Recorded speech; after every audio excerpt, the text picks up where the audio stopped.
The workshop focused on Ursula K. Le Guin's Earthsea novels, and in the workshop we took a closer look at the world building in Earthsea and how the Taoist philosophy and the concepts from Jungian psychology have influenced Le Guin's writing quite a lot. And so in the Earthsea workshop we talked about quest fantasy generally and what role Earthsea plays in the history of quest fantasy. So that was really interesting.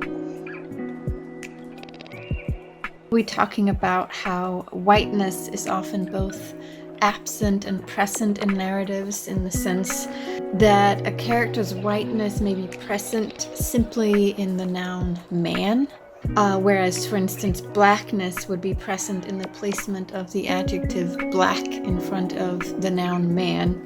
So whiteness then is an unmarked category that helps establish and maintain, the white supremacist idea that whiteness is the norm. Looking at token characters, stereotypes, and so on, and we'll be bringing examples into play that are not limited to race, but also to relating to gender, for instance. And I'll be drawing on a lot of examples from Stephen King because I'm a Stephen King fan. Since the beginning of this academic year, I have taught 3 workshops. The first was on turning anything in life and also writing into fun games.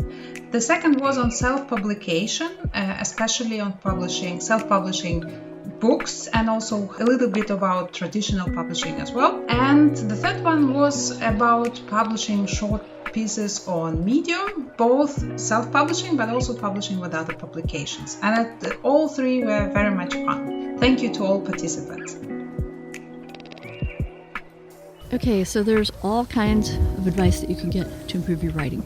The best, I completely think, is that you got to get out and experience things. You got to get out and move yourself from place to place, not just sit at your desk all the time thinking about your writing.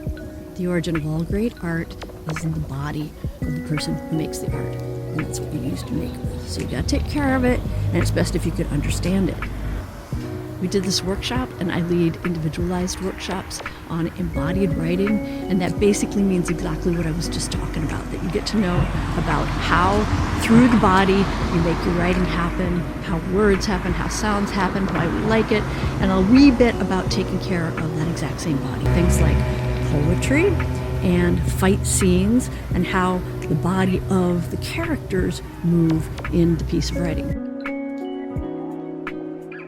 I was teaching how to make a press release, and basically, for those of you who are still interested in knowing about that, it's about how to contact journalists and how to write a press release, which means get to your story to the point immediately, make a good headline, make the first line of the press release spot on, tell you about your business immediately, do it catchy, do it uncomplicated, and tell your story with the most important thing first and the less important things last.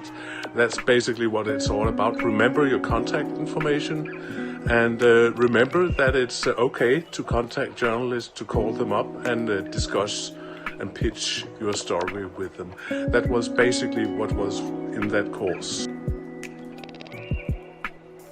I taught a class on social media.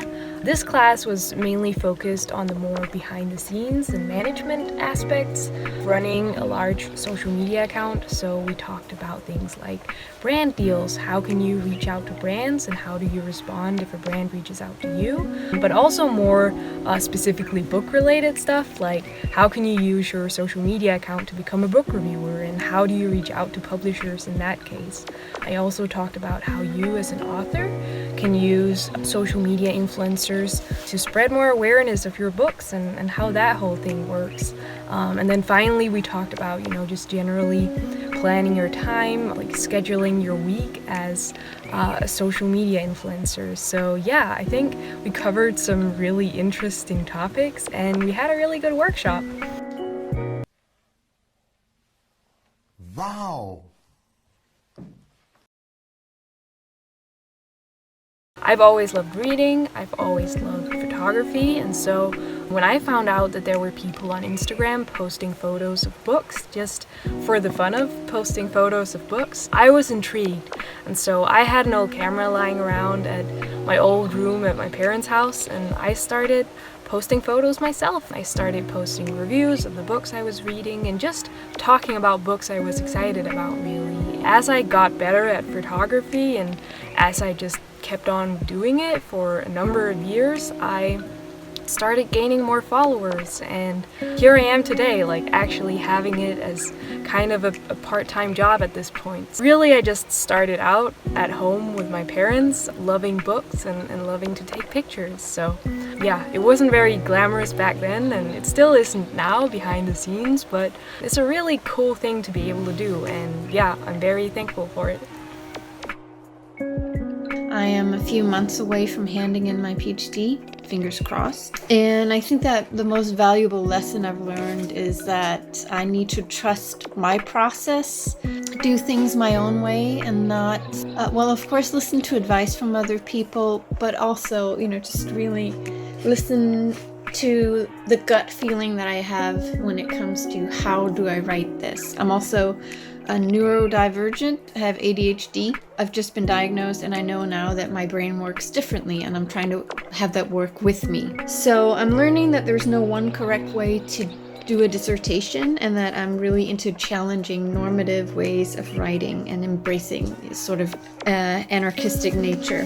And then my favorite Gothic monster, that would be like the monstrous Gothic house that also functions as a character and is described as, a suffocating room or prison.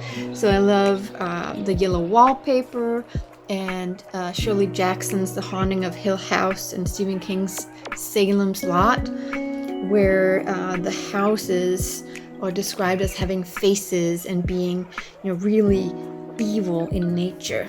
So that's what I'm into. So my PhD is about fantasy and speculative fiction, which are areas I am very interested in. And I think I realized, already during my BA, because our project could be about texts that I really enjoyed and liked a lot. So that was an early eye-opener. It was tremendously difficult to land a PhD spot, but thankfully it did eventually happen, and I feel extremely privileged to write a dissertation on something that I really like. My spirit animal, I think, would probably be a vampire.